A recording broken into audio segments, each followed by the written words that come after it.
Cambridge IELTS 6 by University of Cambridge ESOL Examinations, published by Cambridge University Press.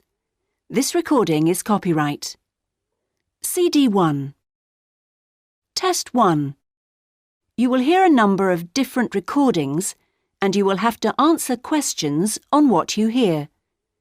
There will be time for you to read the instructions and questions, and you will have a chance to check your work. All the recordings will be played once only. The test is in 4 sections. At the end of the test, you will be given 10 minutes to transfer your answers to an answer sheet. Now turn to Section 1.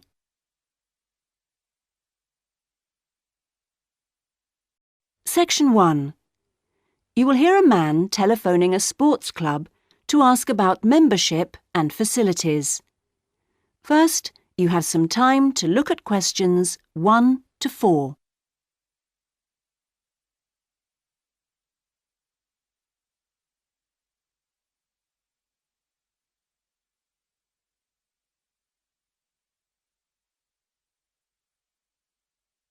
You will see that there is an example that has been done for you. On this occasion only, the conversation relating to this will be played first. Good morning. Sorry, it's gone 12. I'll start again. Good afternoon, Kingswell Sports Club. How can I help you? Oh, good afternoon. I was wondering if you could give me some information about membership and facilities. The name of the sports club is Kingswell, so Kingswell has been written in the space. Now we shall begin. You should answer the questions as you listen, because you will not hear the recording a second time. Listen carefully and answer questions 1 to 4. Good morning. Sorry, it's gone 12. I'll start again. Good afternoon, Kingswell Sports Club. How can I help you? Oh, good afternoon. I was wondering if you could give me some information about membership and facilities. Of course. What would you like to know? Do you have tennis courts, for example? No, I'm afraid we don't. We're primarily a golf club. What about football? I heard you had a team. No, I'm sorry. Perhaps you're thinking about Fresham Sports Centre. Oh, right. I know it. I've played badminton there. Have you? They've got a lot of facilities we don't have, and vice versa. We do have a Keep Fit studio, which is very popular with members, and then as well as that, there's swimming, of course. That's good. I like to swim every day. We have a range of classes, too. Do you have judo classes? I'm keen to learn. Well, at the moment, we offer kickboxing. We're planning to add judo and stretch classes soon. We're currently running a range of yoga classes, too. What about relaxing after exercise? I assume you have a restaurant or something? At the moment, we've got a salad bar, which is very popular. We'll also have a fully licensed restaurant by the end of the year. Sounds good. Before you hear the rest of the conversation, you have some time to look at questions 5 to 10.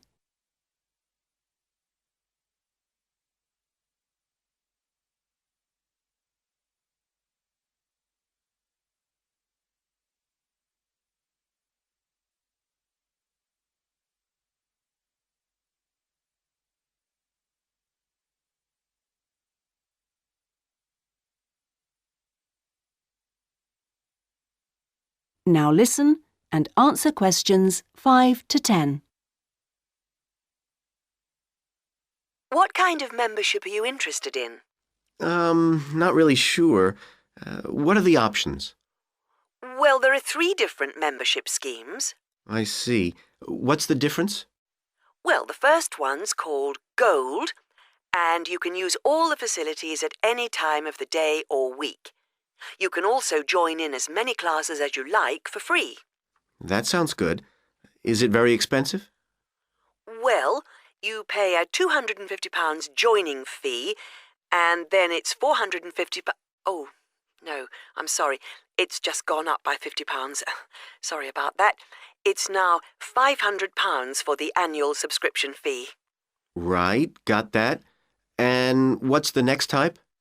Well, that's silver. It's the same as gold, except you have to pay a small fee of £1 per lesson for any you do, and you can only use the centre at certain times. I see. So when exactly? You can only use the facilities between 10 a.m. and 4:30 p.m. So I couldn't use the pool at 8 in the morning or evening then? That's right. Okay, and the price for that? Is the joining fee the same as for gold? Actually, it's slightly less than the £250. It's £225. But the annual fee is only £300. Does that sound more like what you want? Well, it's still rather more expensive than I thought. I'm a student here in England, and I'm only here for 6 months. Ah, then the bronze scheme would probably suit you best. How is that different? Well, some of the facilities have restricted use. And do I have to pay for classes? Yes, it's £3 for each class you join. I see. And what are the hours then? Between 10:30 and 3:30 weekdays only, and you pay a £50 joining fee. The annual fee is £180. It works out at £15 a month, so that would be quite a lot cheaper. Oh, that should be all right. I could come in my free periods. What do I have to do if I want to join? Well, we book you in for an assessment with an instructor who will show you how to use all the equipment. If you want to organise a trial session and look around the centre, you'll need to speak to David Kinchley. Could you spell that, please? Yes, David, KynchleY.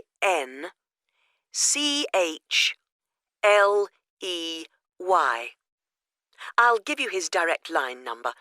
It's 0458 95311. Thanks. Thank you for calling Kingswell Sports Club. That is the end of section 1. You now have half a minute to check your answers.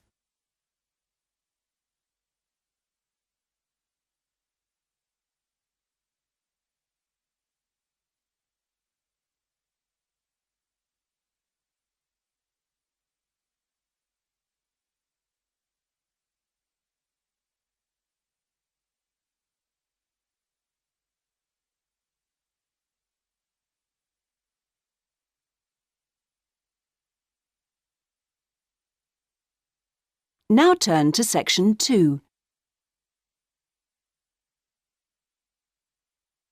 Section 2. You will hear a local radio broadcast about the Rivendell City Theatre.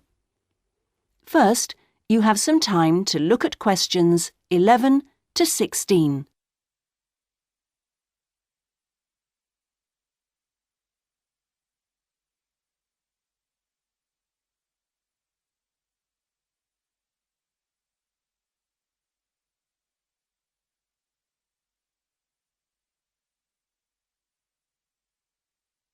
Now listen carefully and answer questions 11 to 16. And here on Radio Rivendell, we have Lynn Rawley, the Public Relations Officer of our own Rivendell City Theatre. Hello, Lynn. Hello. Now, the theatre is reopening soon after its 3-year redevelopment program, isn't it? That's right, and there are a lot of improvements. The first thing people will see when they go in is that the foyer has been repainted in the original green and gold. Then the box office has been reoriented with its own access from the side of the building instead of through the foyer, which means it can be open longer hours and has more space too. The shop that used to be in the foyer, which sold books and CDs, is the one part of the redevelopment which isn't yet complete. The plan is to find new premises for it near the theatre, and we've had difficulty finding somewhere suitable. We hope to reopen the shop in the next few months. Will audiences find any difference in the auditorium? Yes, we've increased the legroom between the rows. This means that there are now fewer seats, but we're sure audiences will be much happier. And we've installed air conditioning so it won't get so hot and stuffy. We already had a few seats which were suitable for wheelchair users, and now there are twice as many, which we hope will meet demand. Something else that will benefit audiences is the new lifts. The two we used to have were very small and slow. They've now gone, and we've got much more efficient ones. Anything for the performers? Yes, we've made a number of improvements backstage. The small, dark dressing rooms we used to have been converted into 2 large, airy rooms, so they're much more comfortable now. And the state-of-the-art electronic sound and lighting systems have been installed. Before you hear the rest of the talk, you have some time to look at questions 17 to 20.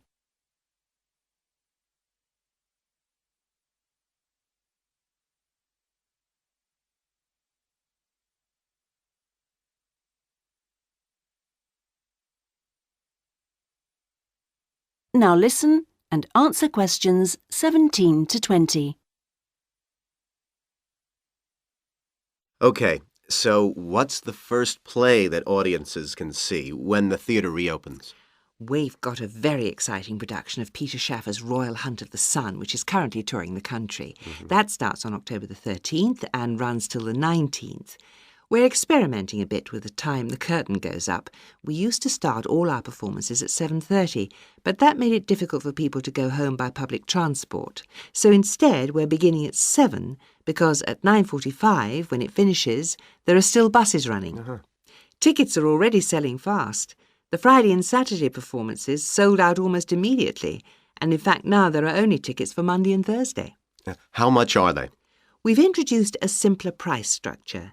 Ticket prices used to range from £6 to £30, but now they're all £18. They're available from the box office, in person, by phone, fax or post, or online. Okay, Lynn, now if you'd like to give the contact details for the theatre so that our listeners... That is the end of section 2. You now have half a minute to check your answers.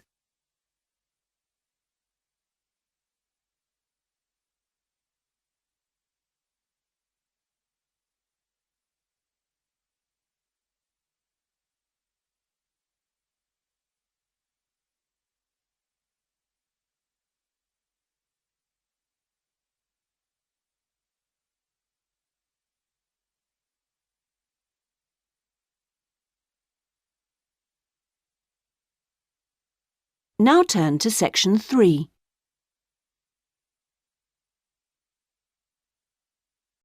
Section 3. You will hear a man inquiring about college courses. First, you have some time to look at questions 21 to 25.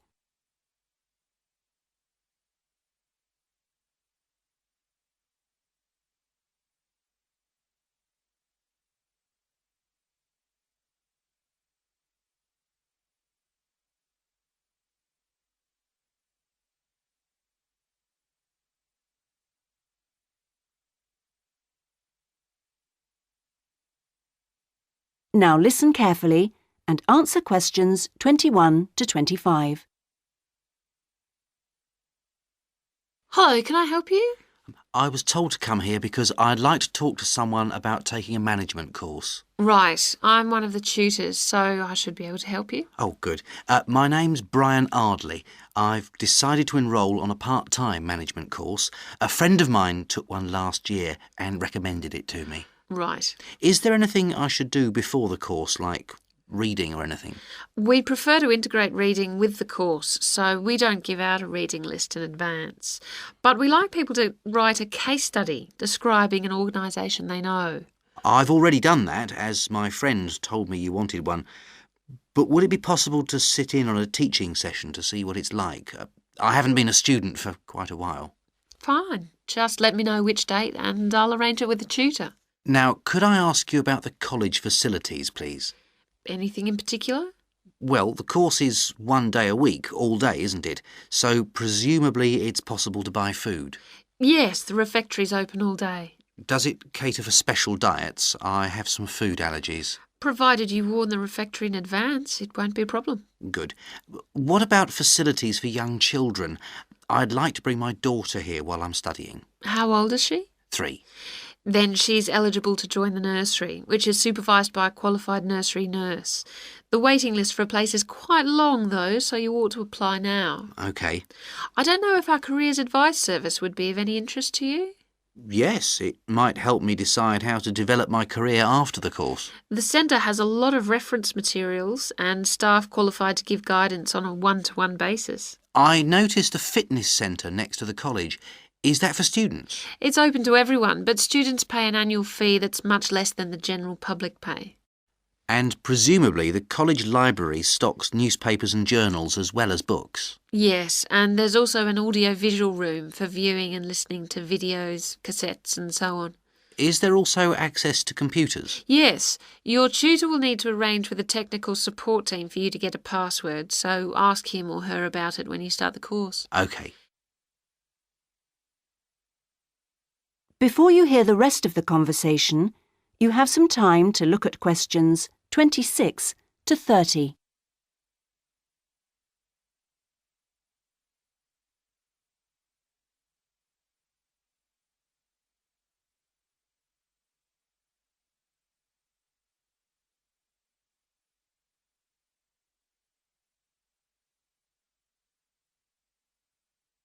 Now listen and answer questions 26 to 30. By the way, do you know about our business centre? No, what's that? It's a training resource, a collection of materials for people to study on their own or use in their own organisations. Uh-huh.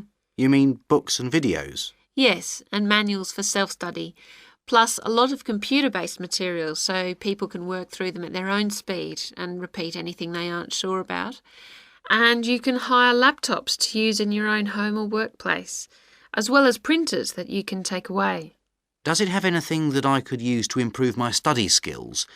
I don't have much idea about report writing, and I'm sure I'll need it on the course.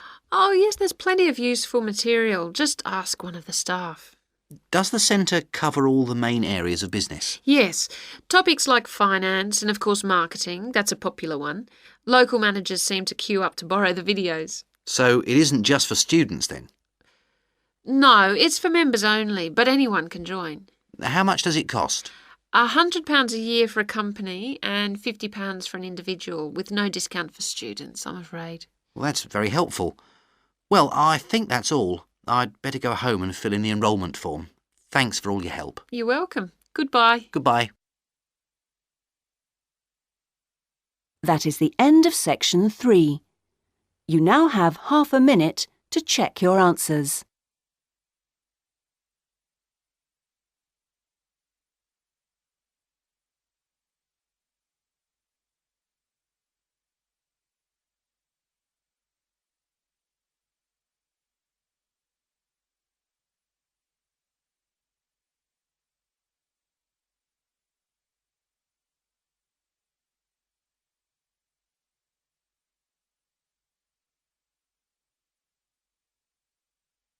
Now turn to section 4.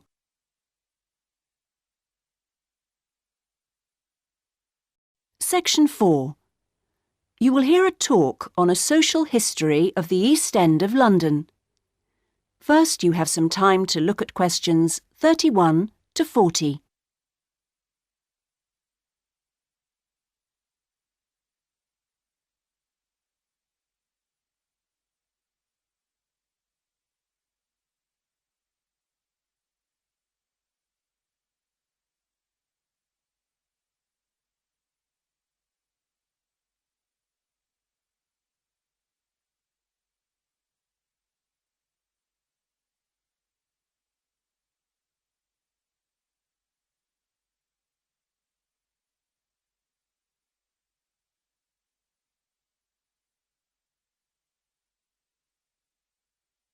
Now listen carefully and answer questions 31 to 40. In the last few weeks, we've been looking at various aspects of the social history of London. And this morning, we're continuing with a look at life in the area called the East End. I'll start with a brief history of the district and then focus on life in the first half of the 20th century. Back in the 1st to the 4th centuries AD, when the Romans controlled England, London grew into a town of 45,000 people, and what's now the East End, the area by the River Thames and along the road heading north-east from London to the coast, consisted of farmland with crops and livestock, which helped to feed that population. The Romans left in 410, at the beginning of the 5th century, and from then onwards, the country suffered a series of invasions by tribes from present-day Germany and Denmark, the Angles, Saxons and Jutes, many of whom settled in the East End. The technology they introduced meant that metal and leather goods were produced there for the first time. And as the East End was by the river, ships could transport goods between there and foreign markets. In the 11th century, in 1066 to be precise, the Normans conquered England, and during the next few centuries London became one of the most powerful and prosperous cities in Europe. The East End benefited from this, and because there were fewer restrictions there than in the city itself, plenty of newcomers settled there from abroad, bringing their skills as workers, merchants or moneylenders during the next few hundred years. In the 16th century, the first dock was dug, where ships were constructed, eventually making the East End the focus of massive international trade. And in the late 16th century, when much of the rest of England was suffering economically, a lot of agricultural workers came to the East End to look for alternative work. In the 17th century, the East End was still a series of separate, semi-rural settlements. There was a shortage of accommodation, so marshland was drained and built on to house the large numbers of people now living there. By the 19th century, London was the busiest port in the world, and this became the main source of employment in the East End. Those who could afford to live in more pleasant surroundings moved out, and the area became one where the vast majority of people lived in extreme poverty and suffered from appalling sanitary conditions.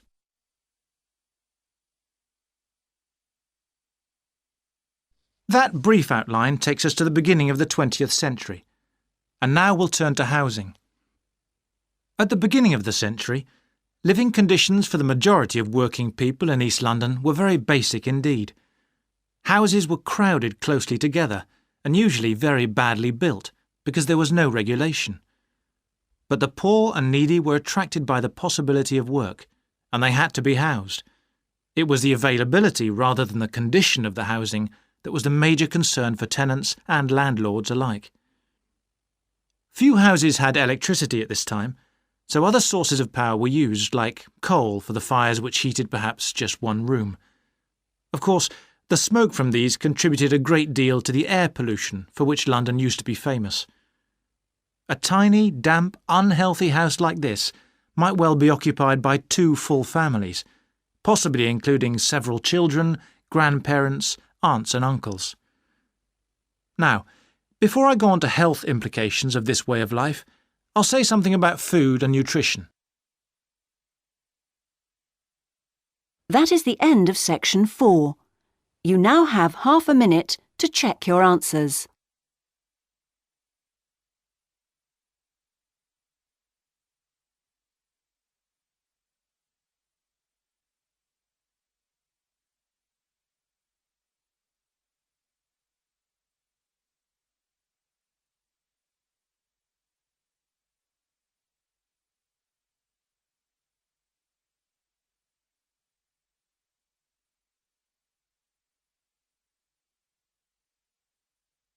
That is the end of the listening test. In the IELTS test, you would now have 10 minutes to transfer your answers to the listening answer sheet.